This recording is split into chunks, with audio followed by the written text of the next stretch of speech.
friends. This is Maya Lemberg, psychotherapist here at my practice, Emerge Psychotherapy and Healing in Atlanta, Georgia.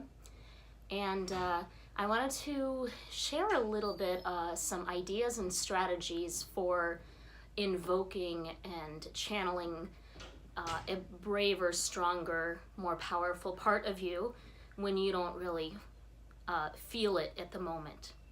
So a little while ago I was speaking with a client and she was talking about being really afraid to speak up in her relationship, often afraid to speak up at work, afraid to use her voice, afraid of being rejected or other people's judgments. So it's safer to not say much, hold things in, stay small, but then that creates a lot of growing resentment, and she doesn't like that part of herself. It's come to a point where it's not serving her. So I asked her where she is able to speak up for herself, even if it happened only one time in her whole life. Find one example of her being more vocal, braver, more empowered, stronger, more centered. And she was able to find a place in her life. So I'm going to walk you through some of the steps that I went through with her in hopes that you could apply it to your own life or pick and choose pieces that you like of it. So find an example when you were who you wanted to be. So in her case, she was being what I call boss bitch at work. And she was strong, she was clear at a meeting, people listened to her, she felt confident, she felt respected. And we used that to help apply it to different parts of her life. So I asked her to label that part of herself as a character. So we want to externalize and characterize so we can better understand and get to know that character and that part of ourselves. So we named the part. Then I asked her to draw a picture of it. So who is this like empowered warrior, boss bitch, I say that lightly, part of you? And she labeled it, she drew a picture. I then had her draw thought bubbles of the things that this character says. What are her beliefs about herself? And she wrote things that I'm confident that my voice matters, that people are listening to what I have to say, that I'm allowed to take up space. And I asked her to choose a couple of these as a personal mantra, something to repeat to yourself every day, especially when you're nervous, when you're in situations that make you feel small, and also just like repeating to yourself in the mirror, looking at yourself through the lens of this more empowered version of yourself and saying these things. I'm allowed to take up space. What I say matters. I'm worthy of being valued.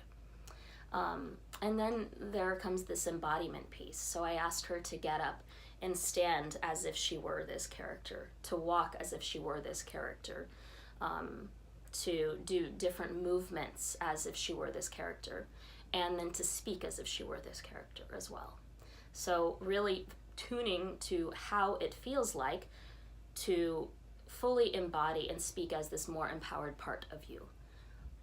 So she was able to find a more like grounded, confident, expanded part of herself.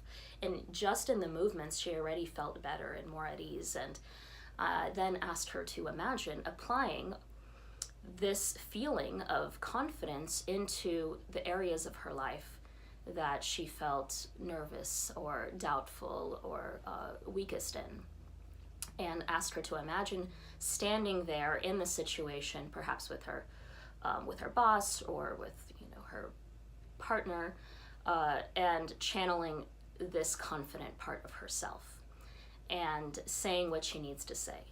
So we did this kind of practice together. And after we were done, we kind of did a full reassessment of what that was like, how that felt. And I asked her to really start working with this part and befriending it.